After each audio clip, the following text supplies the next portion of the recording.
Why did I choose to drink last night? Really? Really? Yeah. I'm so hungover. What are we shooting today? I need some hair of the dog. Cocktails? Cocktails. Cocktails. Yeah.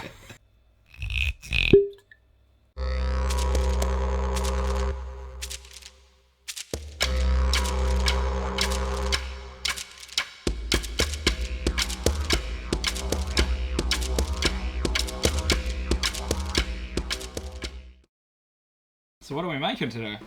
Well, we're going to make a few basic cocktails.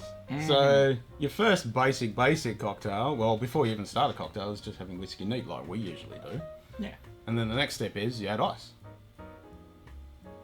That ruins a lot of whiskeys. I know, but, you know. Is that technically a cocktail? Well, you're adding something to it, so... And when the water dilutes, it mixes with the whiskey, so... Yeah. God, you're splitting hairs. I very much so. So when we dilute, we make a cocktail. Okay, we'll kill that idea. And then obviously your next progression, which a lot of people start when they start drinking whiskey, is Coke and ginger ale and other things like that. And then you've got some fancy versions of that, like the Presbyterian and Scotch mist. So they're pretty much just highball style drinks. So you're just adding a bit of whiskey and then soda and maybe some other stuff. And then the next step is one that you like, which is a rusty nail. Oh, yeah. Yep. And then you've got ones like the Rob Roy, and then you've got Negroni style ones like the Affinity. Now these are real basic, easy cocktails that you can make at home. You only need basic ingredients, just like whiskey, a glass, some ice, and a few other additional things like some Campari, which is a sweet vermouth, and maybe some dry vermouth. That's for the Affinity. And then obviously some Drambuie. Angostura bitters, if you want to add some people do add it and some people don't add it. It's up to you whether you want to or not. So the first one we're going to do is a rusty nail. Now I'll let you make the rusty nail because you can make it to the way that you like to make it. You're assuming that I have a steady hand when it comes to this shit. I definitely don't today. So there's a few different ways of actually making a rusty nail. So it typically just has, well, it's just whiskey and Drambuie. Now, some people say you can do it 1-to-1, so equal amounts, or 2-to-1, or 4-to-1. Now, you like to have it 2-to-1-ish? Right, the very first time that I ever had rusty nails, it was a 2-to-1. Yep. And basically, it's like, yeah, and I was told that this is the way it's done because basically that way the Drambuie doesn't overpower the Scotch and the Scotch still has an opportunity to come through. Yep. So I've seen, because I did a little bit of research, and there was some versions saying the original was 2-to-1, or another website said the original was 1-to-1, and then some people say no, the modern version is 2-to-1, and it's all over the place. So yeah, there are different versions that you can do it. That was a disappointing pop. Now you're going to put ice in that first, or do you put it in afterwards? It's up to you. well, you know, obviously there's various schools. Yeah, and that's the thing about doing cocktails. There is so many different cocktails out there. I mean, there's so many different variations. I think the biggest thing is it's more about the dilution that you want, and of course that's, you know, whether you should use cubes, whether you should use ice balls or large cubes or whatever. Because it's like, I mean, the thing is, if you put the ice in first, then the dilution starts basically the minute the whiskey touches the ice. And yeah, so there's different arguments either way. I don't really care. Well, that's where a couple of these cocktails we're actually going to It's a decent chunk. That'll do. That's all the ice? Okay. Nice. You don't want to dilute it too much. True. So yeah, these are great things to have when it's getting into summer. Oh, I dribbled. That's right, as long as you don't waste it. So cocktails are a great thing to have when it's coming into summer, because if you want to have a whiskey but it's stinking hot and you're like, I want something a bit cool and refreshing, these basic cocktails are such a great way to go. jigger. Yep. Just turn it upside down. For your 2-to-1 at least. Yeah. That's exactly it. I should have just dropped it in the glass faster, shouldn't I? Like that. Yeah. Alright, so we'll make the next one, which is the Rob Roy. And... We definitely going to have to clean your table after this. That's right. So we're going to use this thing. Good old black label. And I'm going to stick... Can you pass me some ice? So I'm going to build this in the glass with this one. How you feeling over there? I'm feeling great. He's like, I need a cocktail. I have whiskey in front of me. Of course, I'm feeling great. It smells good too. Alright, so I'll get that. Now, It's melted rather quickly, I must say. yeah, So add a bit more in there. Maybe I should put a little more. It's a little bit humid and warm. And yes, I am. Yeah, I am you're going to put add a some dash of bitters? Nice. So we're going to go with some 60ml of whiskey. Actually, while you're doing that, I have to retell a story, whatever. Had a customer in the store the other day, and they were basically wanting to buy some bitters, and it was, why can't I buy this in a bloody supermarket or whatever? Because it's alcoholic. it's 42%. Yeah, that's it. A lot of people don't realise that stuff is 42%. Gentlemen, it's 44.7%. But the interesting one is actually legitimately the grenadine. Yeah, I've got some over there. And Can you grab us the tea towel, please? there I are a think we couple might of use that for our... other, like, pre-made cocktail syrups and things, like Corsies that do the grenadine. They now do sugar syrup and a couple others. Yeah. And effectively is because they are dedicated cocktail syrups. You can only sell... Yeah, it's because it's got the word cocktails in it that you can't be sold in supermarkets. You can only get it at bottle shops. Yeah. If it's classified as cordial, then you can buy it at the... Which is if why they you can buy the literally- Bigford's Lime and things like that. Noisy bugger. Yep. So we'll give this a small little... Now I've added a little dash of bitters in there. There you go, mate. Cheers. Tell us what that's like. So what's this one like?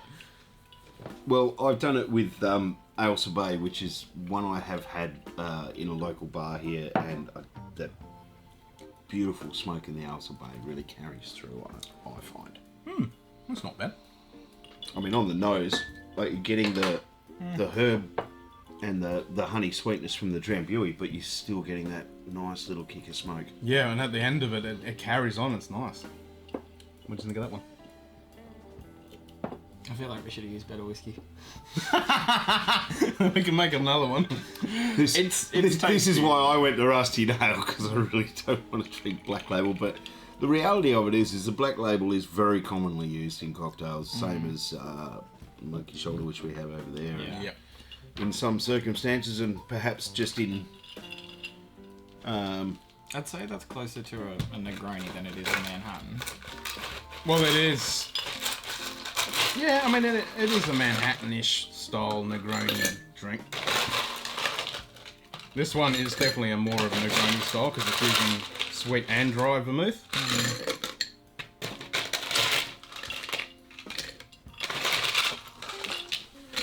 It's still quite pleasant, though. Did you want to try the Rusty Nails? Yes, please. I thought you would. Yes, that's quite tasty. Let's get these out of it.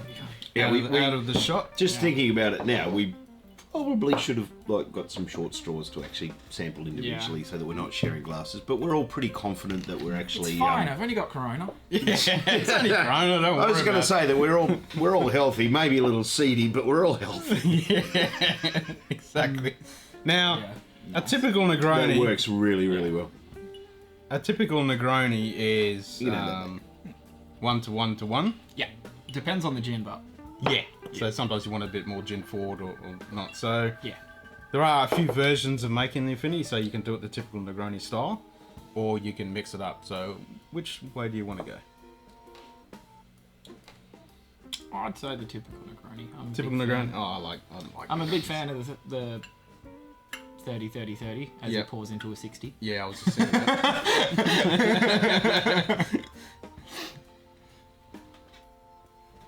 Yeah, I reckon we should go there. 1-1-1.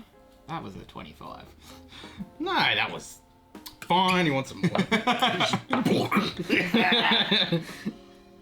Yeah, that's probably about 5 mil. That'll do. It's like that newswoman. Comparing. The newswoman, she's like 2 shots of vodka and then pours in like a quarter of the bottle. It's my kind of shot. Actually, there's an interesting one. There's been, I know there are a couple of conflicting tales as to why it's called a shot, but the one that seems to be most commonly shared around The and everything gunpowder is measurement? no, it's actually that because in the early days of actual physical currency in the US, you didn't necessarily have, like, if you just got into town, you hadn't had a chance to, for argument's sake, sell your gold or whatever, and you're desperate for a drink. So bars would often take bullets in exchange. So therefore, a bullet was exchanged for A shot. a pour or shot. Nice. All right, I'm going to make some noise. Go for it. I'll have a drink. This is that noise. What you're looking for here is pretty much a double dilution. Yep. Yeah. Oi. And you want to get it nice and cold. Don't waste it, mate. That's soaked in whiskey and stuff. That's right. What's it taste like? Oh, there's another one. Too much dilution. I wonder why. Can you try and pull that off on a smaller piece of ice? I'd say you'd be good there. I think that is perfect. Yes, that ice is a little diluted, I would say. So I do have a ice mold coming that we can make some nice big ice balls. But yeah, it's on its way.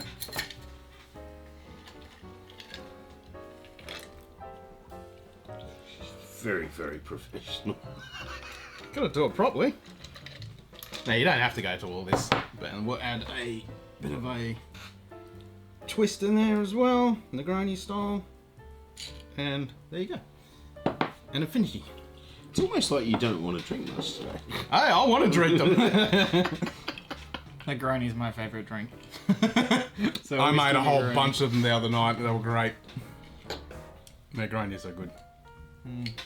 So You need a proper twister. yeah, twist it in there. Some people like it twisted. I like a wedge in there as well. It stabbed me in Actually- the eye as I actually, tried to drink this. I can't remember exactly which company it is that has done it, I should say. You can now actually get Negroni in a can. Well, yeah. It's I basically know it's a that. single Negroni. No, apparently they are very, very tasty. I know Hippocampus do pre-made Negronis. You just need to stir over ice. And Archie Rose do a espresso martini in a can. Oh, okay. What's that like? It's decent now. Obviously and they are like legit full strength and everything. So the Negroni one, I think it actually equates to about a 17-18% ABV or something. Well, it is. Which is 90 why they're mils like- of straight alcohol. They're $12-14 I think it Yeah. is for like it's a 90ml can, 100ml can, something like that. That's actually not bad. That was with the monkey shoulder. That was good. Funnily enough, Yeah, surprising that. wonderful burst of citrus on the nose. Gotta have the old zest. I mean, I like Negronis with a good gin. Oh, give me my Negroni back. No, that's nice. That is fucking lovely. There's some good flavour, but it's That is still still light and fresh at the same time. Well, not Negroni. Affinity. Yeah, exactly. Oh, going from that and then straight into this. Yes, yeah, lots of smoke in that. Yeah, that is nice. So, there's three basic ones, and of course you can just add ice and, like I said earlier, in a highball glass and add some soda or whatever you like, and then mix around, play around, whatever you got at home. Oh, some will serve a rusty nail with orange, Yeah, you can add a little bit of zest to it. Yeah. Yeah. or like a straight Just slice a that's wedge. been grilled, if you will. Oh, that's nice. Oh, that's the other So cool it's a little thing. dry and Yeah. concentrated, and You get that charred when you put the glass up and get the smoke as well and get that through it. Yeah, that's good fun. Yeah, lots of fun to be had. So I think in the next episode, I think we're going to do a couple of... A few little harder ones. Yeah. Well, so a bit more complicated, more parts, more working parts. There's more stuff to do, but they are really good. So one of them is going to be a whiskey sour, which is typically done with rye. But we're going to do a Scotch sour, And then we're going to do a penicillin, which is a play on one of the whiskey sours. Do you know what would make a really good whiskey sour? Whiskey? That hybrid whiskey. Oh, the 23rd Street hybrid. Yeah. Because that's kind of... I still reckon it's got rye in it. Oh, yeah. Yeah, it's got that peppery kind of, but it's got the sweetness there too from Scotch. Absolutely, yeah. Yep. I've never... What is it you having 2 drinks? Because you let your trust down? Well, you're the hungover person. Yeah, I needed this. That has made you pick up a little bit, I think. Put a Negroni in front of me and I'm always good. Yeah, definitely. I agree. You just have to be a bit careful with Negronis because they are quite strong. My limit for a night out is 5 of them. As my bartender friend told me. Because you don't recall? Yeah. Actually, the other one I was going to do was a Rusty Nail, but with Dubliner. Yeah, Well, we kind of did that in the actual Dubliner episode by adding a splash of Bowmore to it. The one that Yeah. I'm curious about is the Enoch Peat Heart and Dubliner. I reckon those two would go together very well because the Enoch Peat Heart's slightly sweet as well. I reckon we Well- should explore that in a new episode. Yes. Yeah, let's do that. And on that note, Have a good good one! I'm dying inside. This is turning into a great day, you know. it is.